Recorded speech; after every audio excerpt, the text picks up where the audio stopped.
السلام علیکم ورحمۃ اللہ وبرکاتہ نحمده ونصلی علی رسولہ الکریم اما بعد۔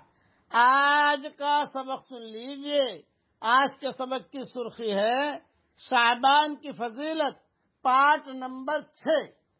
15ویں شعبان کو روزہ رکھنا یہ بھی حدیث سے ثابت ہے۔ ایک حدیث بیان کر دیتا ہوں۔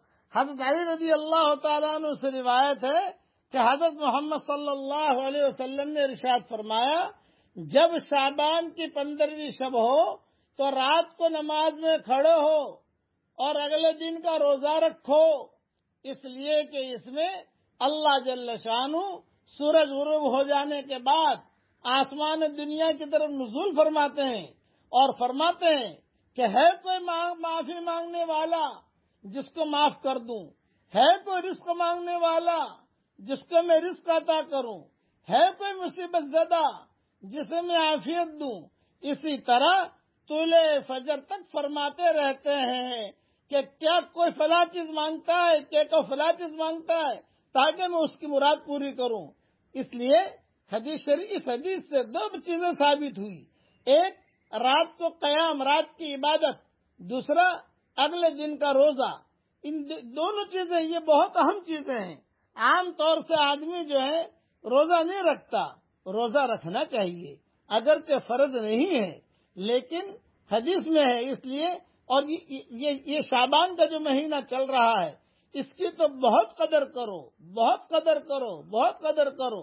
ہماری زندگی میں کئی شعبان آ گئے ہیں، کئی شب براتیں آ گئی ہیں، کئی رمضان آ گئے ہیں، کئی شب قدر آ گئی ہیں، کئی حج آ گئے ہیں، کئی خیر کی گھڑی آ گئی ہیں، ربانی لہریں آ گئی ہیں، آسمانوں سے پکارنے والے اللہ نے پکارا ہے، لیکن ہم اپنی اسی غفلت کی زندگی میں چل رہے ہیں۔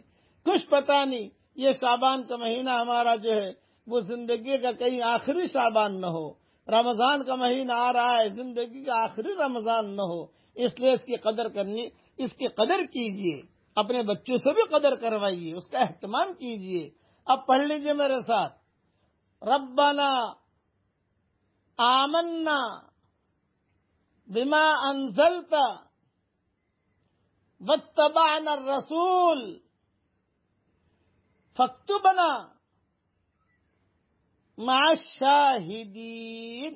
بس جو پڑھاتا جاؤ پڑھتے جائیے، میں زیادہ اس کے ترجمے، اس کے امیجز بنا کر نہیں بھیجتا ہوں، سب پہلے میں بھیج چکا ہوں، لیکن جتنا پڑھا اتنا پڑھ لو تاکہ کم سے کم نیکیاں تو ہمیں مل جائیں۔ ہمارے پاس اتنا ٹائم تو ہوتا نہیں ہے کہ ساری دعائیں پڑھیں، بس مختصر پڑھ لو تاکہ کم سے کم ہمیں نیکیاں مل جائیں۔ اللہ تعالیٰ اس مہینے کی قدر کرنے کی ہم سب کو توفیق عطا فرمائے، آمین۔ وآخر دعوانا ان الحمدللہ۔